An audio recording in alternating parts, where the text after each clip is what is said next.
Chapter का नाम है आपका दो चरों का रैखिक समीकरण,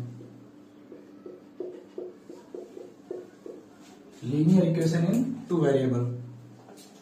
ठीक है, तो सबसे पहले हम देखते हैं कि रैखिक समीकरण हमारा क्या है।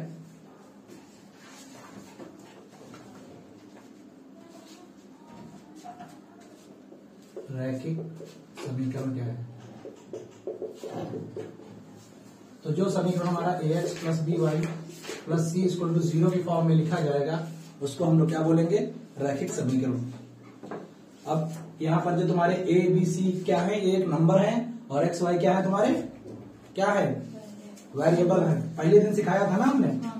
तो ठीक है, ये तुम्हारे क्या होगा? दो वेरिएबल। वेरिएबल का मतलब ये चर होता है। ठीक है, तो दो चर में हमें एक समीकरण दी जाएगी और उसको हम रैखिक कहते हैं। कि देखिए जब इस फॉर्म में लिखी हो, रैखिक का मतलब होता है लीनियर, मतलब एक्स और वाई दोनों की पावर क्या होनी चाहिए? एक होनी चाहिए। ठीक है, तो ये स्टैंडर्ड फॉर्म है, आप इसको लिख लेंगे। अब इसके बाद हम क्वेश्चंस पे आते हैं।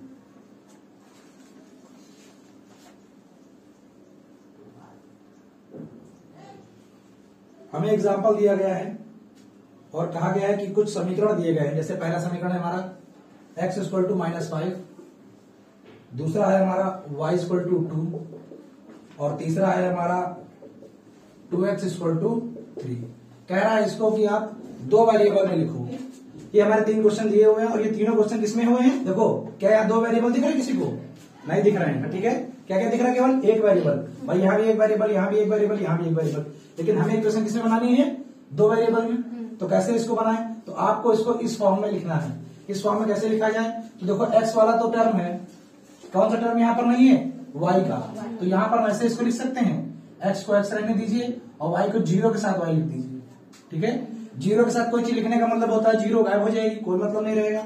और इस -5 को आप इधर ले आइए तो प्लस का 5 हो जाएगा और इक्वल में क्या हो जाएगा? 0। तो ये जो आपकी इक्वेशन बन गई, इसमें दोनों वेरिएबल आपको दिखने लगे। ठीक है, इक्वेशन एक वेरिएबल में थी, लेकिन उसने कहा दो वेरिएबल में कन्वर्ट करो, तो दूसरा वेरिएबल तो हमारे पास था नहीं, तो हमने क्या किया? उसको 0 ले लिया। जैसे यहाँ पर देखो, ये भी तो एक वेरिएबल में ही तो है। अब ये लीनियर है कि नहीं, रैखिक है कि नहीं? तो रैखिक के लिए मैंने क्या कहा था? एक्स और वाई जो भी वेरिएबल है उसमें पावर क्या होनी चाहिए? 1। तो इसमें पावर 1 है, तो ये क्या है? आपकी रैखिक है। अब ये केवल आपकी वाई में है, तो इसको कन्वर्ट करो। क्या करते हैं? एक्स के टर्म को हम क्या ले लें? 0। तो ले लीजिए, एक्स की जगह हम लिख देंगे 0x और वाई को वाई रहने दीजिए और 2 को इधर ले आइए तो हो जाएगा -2 इक्वल में क्या हो गई? 0। देखो, ये सेकंड बन गया। इसी फॉर्म में है कि नहीं? थर्ड वाला चलिए बनाइए सब लोग, चलिए बनाइए थर्ड सब लोग। देखिए यहाँ पर क्या है हमारा? x के साथ एक वेरिएबल है और हमने आपसे क्या कहा है? आपको दो वेरिएबल में बनाना है। हमने आपसे कहा जो वेरिएबल ना उस वेरिएबल के साथ कोफिशिएंट क्या ले लो? 0। कोफिशिएंट मतलब गुणांक, गुणांक क्या ले लो? 0। तो देखो यहाँ पर x का दिख रहा है कि नहीं दिख रहा है? कोई प्रॉब्लम नहीं है, लेकिन क्या y का यहाँ पर दिख रहा है? नहीं। तो y को क्या ले लो आप? 0 के साथ ले लो। और मैंने कहा था जो उधर कोफिशिएंट हो, कॉन्स्टेंट उधर हो जो उसको लेफ्ट में ले आना, क्योंकि इस फॉर्म में बनाना है। तो 3 को इधर ले, ये प्लस का है ना, लेफ्ट में आएगा तो माइनस का हो जाएगा। इक्वल में क्या हो गया? 0। देखो कन्वर्ट हो गया। ठीक है, अब एक्सरसाइज करवाते हैं। हाँ बोलो, कुछ पूछ रहे थे?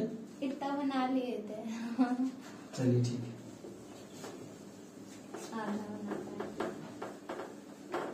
अब एक्सरसाइज का एक क्वेश्चन करते हैं। एक क्या दो ही क्वेश्चन है केवल 4.1 में, और बड़े आसान से क्वेश्चन है भाई आपके 4.1। तो पहला क्वेश्चन देखिए, बुक में क्या लिखा हुआ है आपका? एक नोटबुक की कीमत एक कलम की कीमत की 2 गुनी है। इस कथन को निरूपित करने के लिए दो चरों वाला एक रैखिक समीकरण लिखिए। सिर्फ उसने एक स्टेटमेंट दे दी, कहा एक नोटबुक है और एक क्या है? कलम है। एक आपकी क्या है? नोटबुक है और दूसरा क्या है? कलम है। और एक कहा कि इसकी कीमत की क्या है? डबल है। स्टेटमेंट फिर से देखिए, नोटबुक की कीमत जो है वो कलम की कीमत की क्या है? डबल है। और कह रहा है इसको इक्वेशन फॉर्म में लिखो।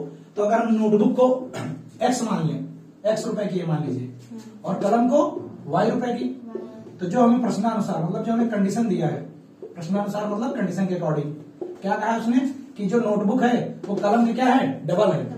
भाई अगर पेन 5 रुपए का है तो नोटबुक कितने की हो रही है? 10 की, मतलब उसके डबल हो रही है। तो अगर आप एक तरफ लिखो नोटबुक और एक तरफ आप लिखो कलम, तो किधर डबल करोगे? इधर की इधर? कौन बड़ा है? कलम ज्यादा महंगा है कि नोटबुक महंगी है? नोटबुक महंगी है, तो डबल किसको करना पड़ेगा? कलम को, तभी तो उसके पास पहुंचेंगे। तो इसके आगे हम क्या लिख देंगे? 2 से मल्टीप्लाई। अब देखिए यहाँ पर इसको हमने क्या माना था x x और इसको हमने क्या माना था y। y, तो x इक्वल टू 2y बन गया। लेकिन हमारी स्टैंडर्ड फॉर्म क्या थी, ax plus by plus c equal to 0। इस फॉर्म में कन्वर्ट करना है। कैसे कन्वर्ट करोगे, देखो x वाला टर्म है y वाला वेरिएबल y भी है, कांस्टेंट नहीं है, कोई बात नहीं, आप इसको इधर ले आइए तो क्या हो जाएगा x, और ये इधर आ गया तो क्या हो जाएगा माइनस का 2y, और कांस्टेंट कुछ नहीं है तो क्या ले लीजिए 0 इंटू सी। भाई 0 लेकर एक्स वाई लेते तो 0 ले लीजिए, वहां पे कोई कांस्टेंट नहीं है, कोई बात नहीं। देखिए बन गई, ये हमारी इक्वेशन बन गई, नोट करिए। ठीक है, तो अब क्वेश्चन एक फिर से सेकंड नंबर क्वेश्चन है आपका 4.1 का। इसमें आपको कहा है निम्नलिखित रैखिक समीकरण को ax plus b y plus c के रूप में व्यक्त कीजिए और प्रत्येक स्थिति में a b और c के मान ज्ञात कीजिए। मतलब जो भी हमें क्वेश्चन दिया गया है उसको आप ax plus b y plus c इस रूप में व्यक्त करना है, मतलब इससे कंपेयर करके a b c के मान निकालने हैं। जैसे क्वेश्चन नंबर 1 बहुत इजी क्वेश्चन है, देखिए 2x प्लस 3y और इक्वल में 9.35, ठीक है, बार लगा हुआ है। इसका बार का मतलब क्या होता है, जब चीज हमारी रिपीट करने लगती है, दोनों पे नहीं लगा है, जब कोई हमारा पॉइंट के बाद नंबर रिपीट करने लगता है तो हम पूरा नंबर बार बार नहीं लिखते, एक नंबर लिखकर उसमें क्या लगा देते हैं बार, उसका मतलब होता है रिपीटिशन है ये।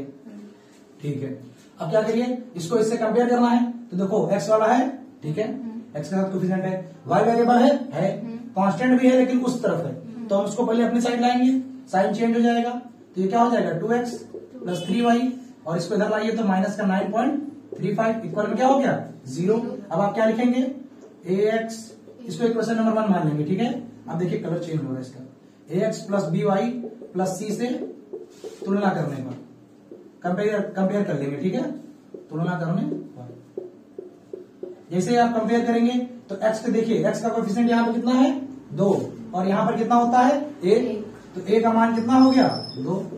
सिमिलरली b की बात करिए तो यहाँ पर y का कोएफिशिएंट कितना है 3 और यहाँ पर कितना होता है b, तो b का मान कितना हो गया 3।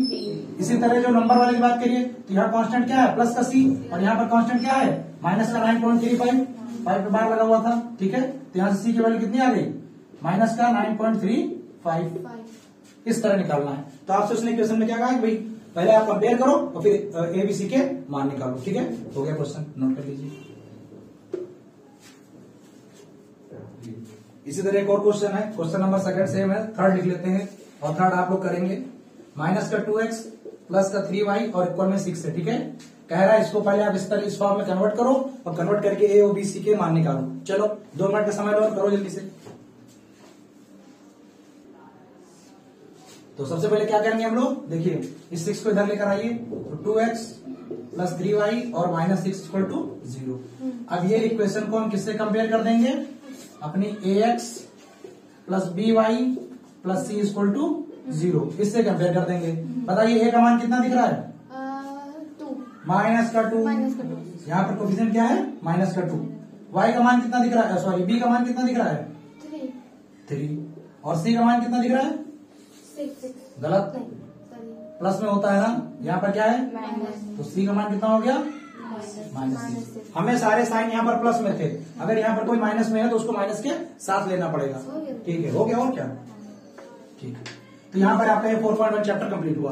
अब कल हम लोग क्या करेंगे 4.2 करेंगे, मतलब जो अभी तो हमने क्या देखा, अभी हमने देखा कि जो हमारी लीनियर इक्वेशन थी उनको लिखा कैसे जाता है, ठीक है, उसमें वेरिएबल कौन होते हैं कांस्टेंट कौन होते हैं। अब हम क्या देखेंगे कि जो हमारी लीनियर इक्वेशन दी गई है 2 वेरिएबल में, कितने वेरिएबल में 2 वेरिएबल में, इसका सोल्यूशन कैसे निकालते हैं।